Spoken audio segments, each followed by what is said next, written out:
On the other end of the continent, South Africa's second largest bank, Absa, has listed a platinum exchange-traded fund. And as Sumitra Nydoo reports from Johannesburg, South Africa, it's the first fully backed physical platinum ETF to be listed on the JSE. Investors can now access physical platinum at lower prices. The new platinum ETF listing on the JSE is a first for South Africa. First of all, we didn't time this product to look at the best platinum price to list it. It was really driven by the regulators and the fact that they've just recently, regulators have approved investment in platinum and gold ETFs as domestic assets, which is extremely important for institutional investors in South Africa. Some analysts, though, have questioned the timing of this product. The platinum price has fallen sharply since 2012 and the outlook remains weak. The violent strike action in South Africa caused disruptions for months, which resulted in a massive slump in production. The fact that South Africa is the largest platinum producer in the world raised concerns about platinum supply. When we did our roadshow with the institutional investors, they actually think it's a very good time to invest in the platinum.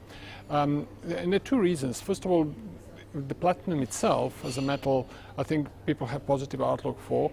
And two, one needs to look at issues facing platinum companies, platinum miners, separately from the issues facing the platinum as a metal. When you invest in a platinum equity, you invest in a company, you invest in all the issues around production, cost of production, labor issues and so on. But the precious metal is making a comeback. In April 2012, the price of the metal jumped to $1,650 an ounce. It pushed to record highs during the labor unrest in September last year, but then dropped again once the dust settled. This week, platinum traded at around $1,470 an ounce. So it seems that institutional investors are not too fazed by the problems plaguing the mining sector in South Africa. Some analysts, in fact, believe that it will have the opposite effect, although it's still too early to tell whether this new listing will be successful. Most industry experts expect further gains in platinum this year. Car manufacturers are in better shape and orders are going strong. And while the unrest in the mining sector has dissipated, strike action remains a risk that investors are watching.